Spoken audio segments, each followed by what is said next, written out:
Normally, when people talk about film investment scams, they're talking about filmmakers who are trying to separate people from their money, usually by way of fake fundraising campaigns or greatly inflating the cost of the film so that there's no return for the investor.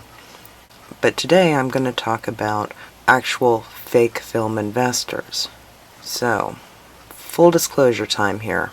This is a story that happened to my partner and I with our production company a few years ago. So here we go, true story.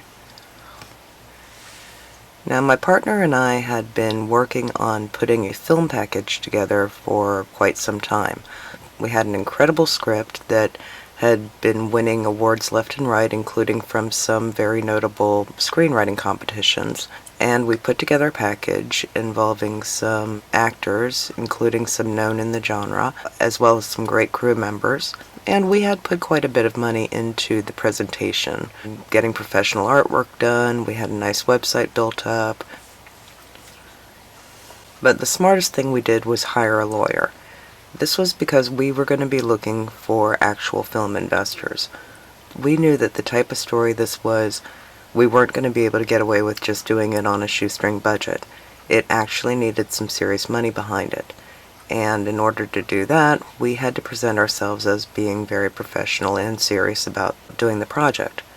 So we hired a lawyer who specialized in film entertainment, and he helped us put together our investor packet and also had some contracts ready for us that outlined everything that we would need to provide and what an investor would need to know in order to put money into our film. It took a little while, and we had a few people who were kind of interested but not really, and we were kind of getting used to the disappointment of people who would show some interest and then decide against it. It pretty much happens with everybody, so we didn't take any offense to it. And then one day, we got an email from somebody who seemed to be putting in a very serious inquiry about investing in our film. At first, we figured, yeah, this isn't going to work out, it's going to be just like the others, but because you never know, we entertain anybody who shows some interest in what we're doing. Now, this guy was not in the same country as we are, but foreign investors are not unheard of in the industry, especially when it comes to relatively low-budget genre films. Horror in particular translates rather well overseas, so this didn't surprise us to find out that he wasn't from the United States. When he was introducing himself to us, he was pitching a few ideas that sounded really good, like having connections with cinemas overseas and being able to get onto different viewing venues that we otherwise would have to pay through the nose to get into. What sounded a little fishy at first glance was that he was offering more money than we were actually asking for. We didn't think too much of this because we figured he was probably somebody who understood that the more you put into a project, the more likely it's going to succeed. As we figured there was some negotiating to be done. Because he was talking about putting a lot more money into it than what we were asking, it didn't surprise us at all that he wanted more money on the back end, which we were completely fine with. Our focus was more making the film itself than what kind of riches we could make on the back end. We figured if we gave ourselves a modest salary just to be able to make the film, we didn't care if we didn't make a lot after that. The way we saw it, the investors were the ones who were putting up all the money. They deserved to get paid first when it came time to getting gross profits. Once this guy had demonstrated that he was actually very serious about wanting to invest in our film, we turned him over to our lawyer.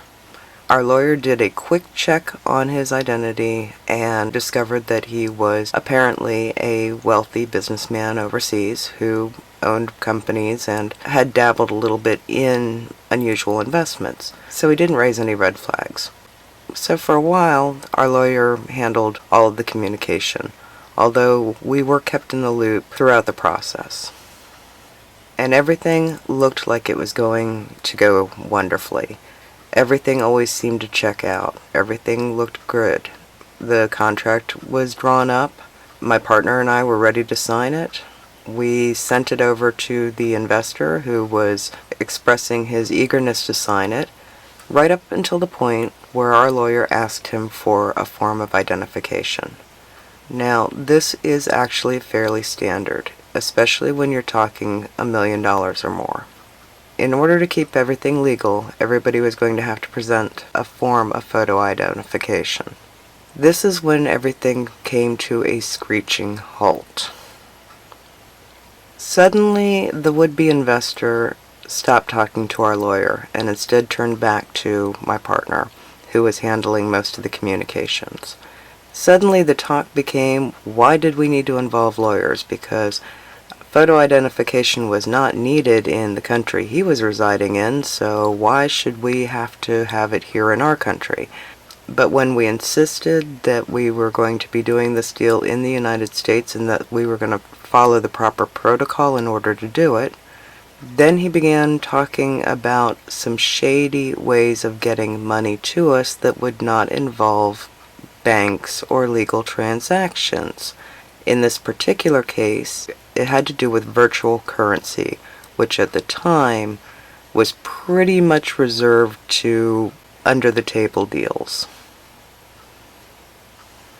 Of course, this man also wanted to sweeten the pot a lot by offering more money, offering us more benefits. All we had to do was agree to ditch our lawyer and go through a very shady method of obtaining the money in order to make the film. We immediately figured that there was some sort of criminal activity going on here, and we suspected that we were being roped in order to launder money. When the would-be investor started noticing that we were getting very hesitant to go through with the deal, and that any talk of more money or benefits didn't seem to be budging us, he showed his hand. He made it clear in no uncertain terms that we should take his offer because as women, we didn't have a lot of other choices when it came to being able to get our film made. Playing the misogyny card to us pretty much shut us down immediately. Not that we weren't already figuring that this guy was full of it, but that was the final straw for us. It got us suspecting that this guy was targeting filmmakers who had vulnerabilities. And as much as I hate to say it, in our case, being a production company run by two women was a heck of a vulnerability. We don't know for sure if this guy was an out-and-out criminal or if he was just some guy who had stolen his dad's money and ID in order to go make a Hollywood dream come true. We don't know for sure. What we do know is that when I first mentioned the story in a filmmakers group a few months later, I was contacted by another filmmaker who had had a run-in with the same guy who had ended up losing money to him over some sort of a legal issue. We did take the precaution of contacting the government authorities to let them know what had happened, just on the off chance that this guy turned out to be a serious criminal. We did not want to get caught up in even be so much as implicated in being involved in any type of a scam. And we thanked our lucky stars that we had the common sense enough to hire a lawyer before anything had ever taken place. And as far as we're concerned, we dodged a hell of a bullet.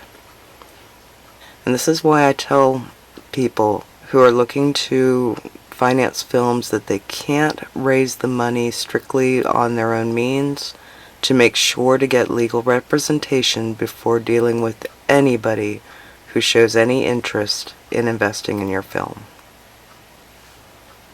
I hope that you enjoyed this episode of The Unconnected Filmmaker, and if you found this information useful and want to be notified when the next video premieres, just hit that subscribe button. Or if you have anything you'd like to see an episode on, feel free to comment below. See you next time, and keep those cameras rolling.